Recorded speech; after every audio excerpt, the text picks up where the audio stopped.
সম্মানিত ভিউয়ার্স, আসসালামু আলাইকুম। আশা করি আপনারা সকলেই ভালো আছেন। আজকে আপনাদের সাথে আলোচনা করব কই মাছের পোনা চাষ সম্পর্কে।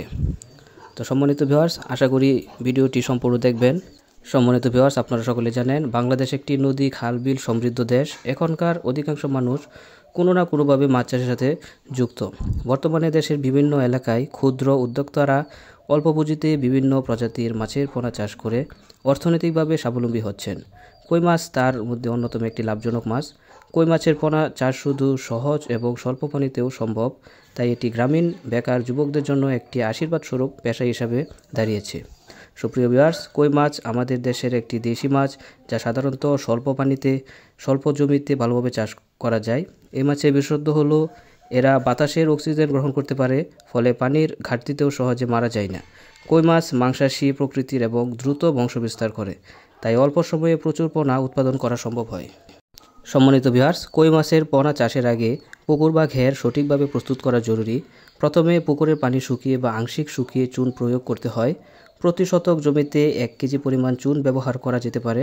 চুন প্রয়োগের 5 থেকে 7 দিন পর পুকুরে পানি দেওয়া হয়।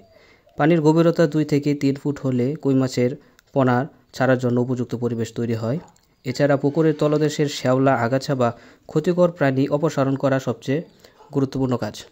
সুপ্রিয় ভিউয়ার্স, কই মাছ চাষ করে সফলতা অর্জন করতে হলে অবশ্যই আপনাকে ভালো এবং উন্নত মানের পোনা নির্বাচন করতে হবে। কই মাছের পোনা ভালো মানের ও সুস্থ পোনা নির্বাচন অত্যন্ত গুরুত্বপূর্ণ। পোনা সংগ্রহের সময় দেখতে হবে পোনা সক্রিয়ভাবে চলাফেরা করছে এবং শরীরে কোনো ক্ষত নেই। সাধারণত প্রতি শতাংশে 800 থেকে 1000টি পিস কই মাছের পোনা ছাড়তে পারেন। সকালে বা বিকালে যখন তাপমাত্রা তুলনামূলক কম থাকে তখন পোনা ছাড়াই সবচেয়ে উত্তম। ব্যাগে আনা পোনাগুলো পুকুরে পানির সঙ্গে ধীরে ধীরে মানিয়ে নেওয়ার পর ছাড়তে হবে, না হলে পোনা মারা যেতে পারে। কই মাছের পোনার দ্রুত বৃদ্ধি নিশ্চিত করতে নিয়মিত খাদ্য সরবরাহ করতে হয়। সাধারণত চালের গুঁড়া, সরিষার খৈল, ভুসি এবং স্বল্প পরিমাণে মাছের ঘোড়া মিশিয়ে খাবার তৈরি করা যেতে পারে। দিনে 2 বার সকাল ও বিকেলে খাবার দেওয়া সবচেয়ে ভালো। প্রতি সপ্তাহে 1 বার ভিটামিন ও মিনারেল মিশিয়ে দিলে মাছের রোগ প্রতিরোধ ক্ষমতা বেড়ে যায়। তো সম্মানিত ভিউয়ার্স, আপনারা যারা কই মাছের পোনা চাষ করতে চান তারা আমাদের সাথে যোগাযোগ করতে পারেন ভিডিও স্ক্রিনে দেওয়া নাম্বারে, এবং আপনারা চাইলে সরাসরি আমাদের হ্যাচারি থেকেও কই মাছের পোনা সংগ্রহ করতে পারেন। তো আজকের মতো ভিডিওটা এখানেই শেষ করছি। ভালো থাকবেন, সুস্থ থাকবেন। আসসালামু আলাইকুম।